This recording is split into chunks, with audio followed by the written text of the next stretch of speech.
Salut tout le monde, aujourd'hui on se retrouve pour un nouveau book haul et oui je sais ce que vous vous dites, j'en ai déjà fait un il n'y a pas longtemps mais celui-là c'est le book haul du mois de juillet et je n'ai pas payé pour tous les livres que j'ai à vous montrer là donc ça compense non? Bref je vais commencer tout de suite parce que il y en a pour un moment puisque j'ai plus de 25 livres à vous montrer. Prenez-vous un petit café, un petit truc à grignoter parce qu'on est là pour un moment. Je travaille dans une maison d'édition et j'ai la possibilité de récupérer des livres gratuitement, des livres qui sont mis à disposition. Et j'en ai un petit peu profité ce mois-ci. Le premier livre que j'ai récupéré, c'est Ne t'arrête pas de Michel Gagnon. Voilà, c'est un thriller, un mystère, si j'ai bien compris. Si je dis pas de bêtises, il y a 3 tomes et si j'ai bien compris, c'est une jeune fille qui se réveille le lendemain d'une opération et qui a tout oublié, qui sait pas où elle se trouve et qui doit fuir. Voilà, c'est tout ce que je sais de ce livre. Mais je préfère aller plonger dans mes thrillers sans trop savoir ce qui va se passer dedans. Donc on verra ce que ça va donner. J'ai aussi pris U4, le tome Yanis de Florence Hinkel. Et alors ça c'est une saga française où il y a 4 tomes et vous pouvez lire les 4 tomes dans l'ordre que vous souhaitez. J'ai trouvé ça super original, j'ai été intriguée. Celui-là ça faisait un moment qu'il était dans ma wishlist, donc là quand je l'ai vu je me suis dit bon bah autant le prendre. On a aussi de la science-fiction, voire une dystopie avec Eve de Karina Rosenfeld. Donc là si j'ai bien compris c'est une intelligence artificielle dans la peau d'une jeune fille qui peut voir le monde à travers les yeux des hommes et qui va petit à petit découvrir ce que c'est que la vraie vie en essayant de résoudre un meurtre. Voilà. Je sais que c'est le pire résumé que vous ayez jamais entendu, mais honnêtement, j'en sais pas beaucoup sur ce livre parce que, encore une fois, c'était pas prévu que je le prenne. Voilà, et j'avais l'opportunité, il était gratuit donc j'ai dit bon, on va en profiter, mais je sais pas trop de quoi ça parle donc on verra bien. J'espère que je vais aimer. On continue avec les livres que j'ai récupérés au boulot avec le tome 1 et 2 de Power Club. Le tome 1, l'apprentissage, le tome 2, Onde de choc de l'auteur Alain Gagnol. Ceux-là, je les ai pris parce qu'ils me rappelaient un petit peu Renegades, donc le gang des prodigues de Marissa Meyer, qui a écrit Les Chroniques lunaires, qui est un livre que j'avais beaucoup aimé. Et donc là, j'avais un petit peu la même impression, puisque c'est une jeune fille qui va se retrouver avec des super pouvoirs et qui va devenir une super-héros très médiatisée. Voilà, donc je me suis dit pourquoi pas essayer et ils ont l'air vraiment pas mal. Donc je vous dirai ce que j'en pense. Et enfin, pour les livres que j'ai récupérés au boulot, on a Les Puissants de Vic James. Celui-là, je crois que j'ai plus trop besoin de le présenter puisqu'on l'a énormément vu passer à sa sortie sur Bookstagram et sur YouTube. Donc je suis intriguée. Ensuite, toujours dans le cadre de mon travail, j'ai la possibilité d'acheter pour le coup des livres mais à des prix défiant toute concurrence. Donc j'ai pris Interfell, publié chez Pocket Jeunesse, que j'ai eu pour je crois 9 €. Et celui-là j'avais mes yeux dessus puisqu'on l'a vu pas mal pareil passer sur Bookstagram.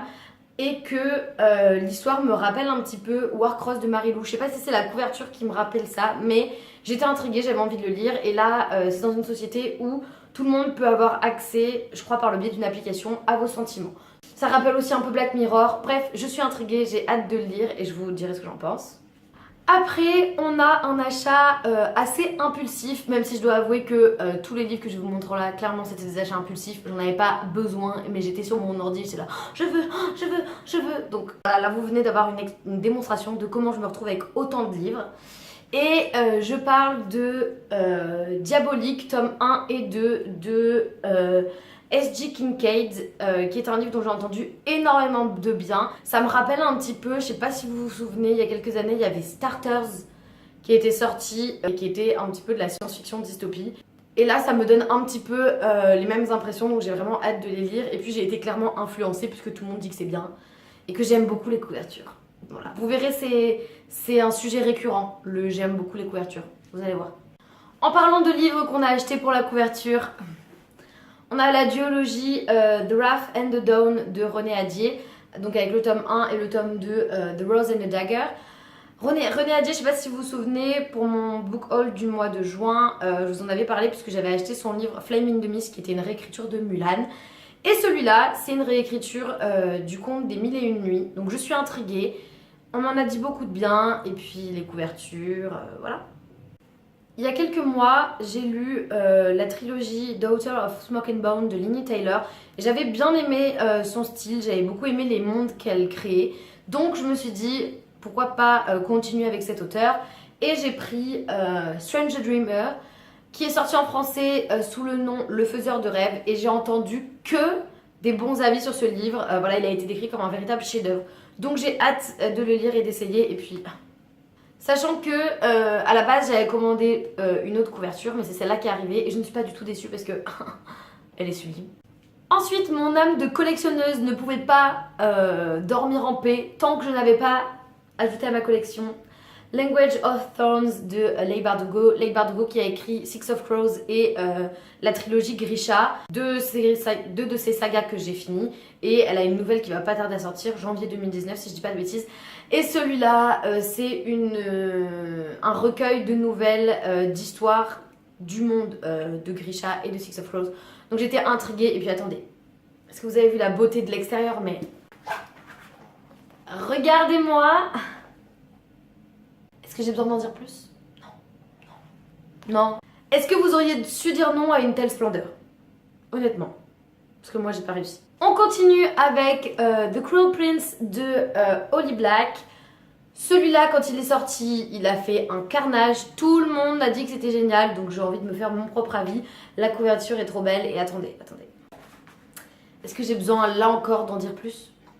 Donc ça, c'est sur l'histoire d'une humaine qui a été capturée, qui vit maintenant dans le royaume des fées. Des fae en anglais, F-A-E. En gros, elle veut être acceptée. Voilà. Mais on m'a dit que c'était top. Et Holly Blake, tous ses livres sont assez recommandés, donc j'ai hâte de découvrir cet auteur. Dans ma box du mois de juillet, Fairy Loot, il y avait Earth of Thorns de Brie Barton. Vous avez vu? Il a les pages rouges, il est magnifique. L'intérieur aussi est rouge et il est dédicacé. Voilà, donc j'étais super contente en voyant ça. Ce livre, j'en ai entendu quelques avis très positifs. Apparemment, c'est une jeune fille qui a été éduquée pour chasser des créatures magiques et qui va se rendre compte qu'elle est une de ces créatures magiques et qui va se retrouver dans un mariage arrangé. Elle va réussir à s'échapper et l'histoire démarre de là, si j'ai bien compris. Bref, j'ai hâte de lire, j'en ai entendu de très bons avis. Apparemment, c'est un petit peu féministe, donc je suis toujours à fond pour le féminisme. Ouais, vive les femmes! Vous allez voir dans les quelques livres qui suivent, mais il y a eu un thème assez important dans tous mes achats du mois de juillet, et c'était la mer, les sirènes, tout ça. Et le premier, c'était To Kill a Kingdom de Alexandra Christo, qui est une réécriture du conte de la petite sirène, mais une réécriture très très dark. L'histoire d'amour est assez secondaire et c'est plus concentré sur les sirènes qui, dans cet univers-là, sont des êtres extrêmement cruels. Même si c'est un peu toujours ça avec les sirènes, mais là, elles tuent les gens. Et on a notamment notre sirène principale qui tue les princes et qui récupère leur cœur. Voilà. C'était vraiment une bonne réécriture, j'ai beaucoup apprécié ce livre. Et puis la couverture est très belle, donc.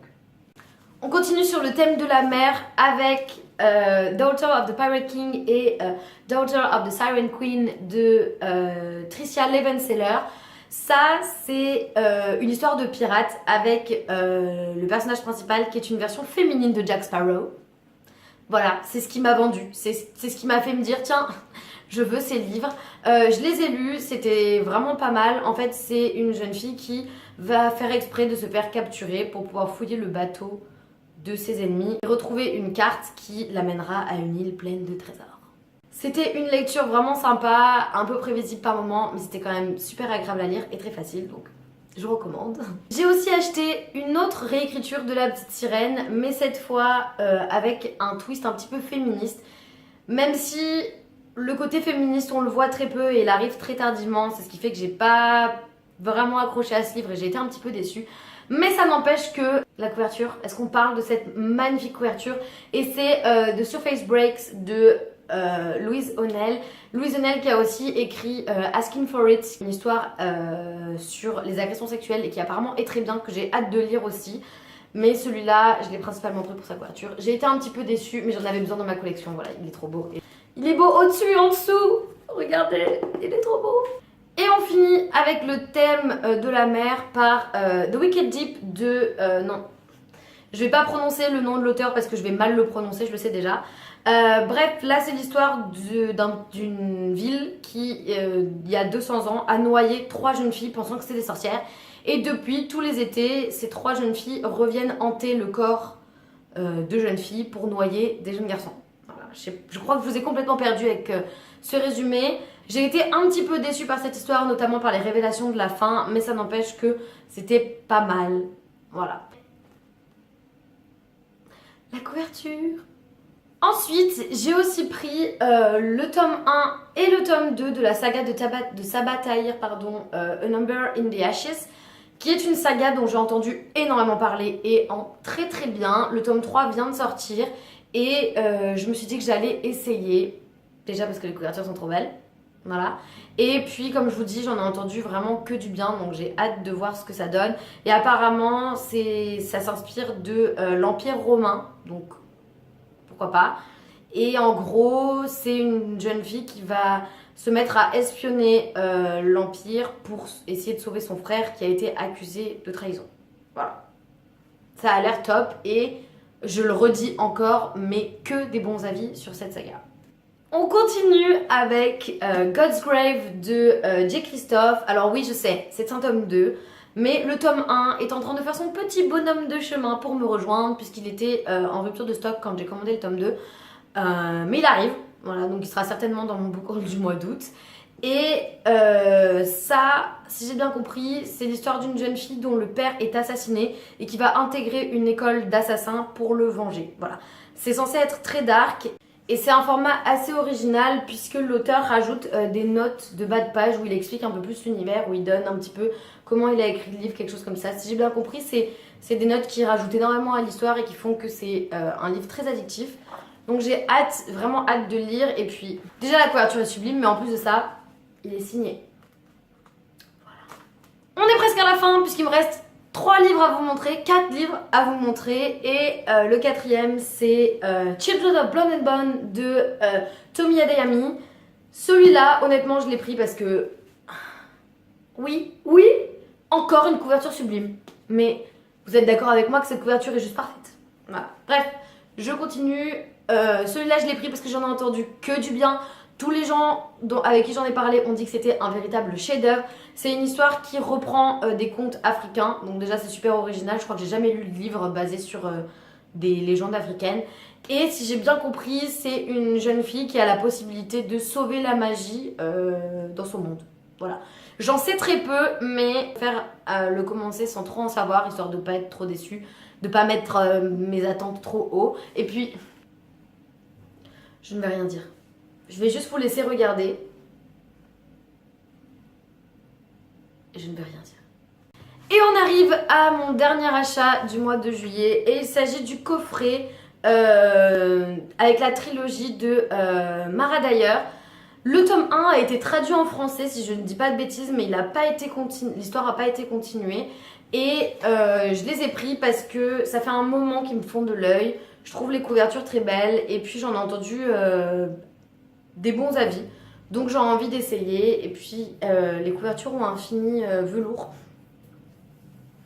alors oui, ça vaut le coup. Voilà, c'est un achat qui vaut le coup. Si les couvertures ont un toucher velours, ça les vaut.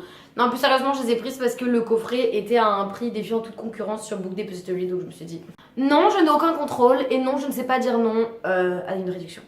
Voilà. Je vais vous montrer les couvertures. Je sais pas trop de quoi ça parle, honnêtement. Je crois que c'est une jeune fille qui a eu un accident, qui se réveille et qui se rappelle de rien.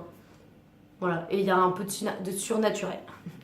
C'est tout ce que je sais. Et le tome 1, c'est The Unbecoming of Mara Dyer de Michelle Hodkin, oui.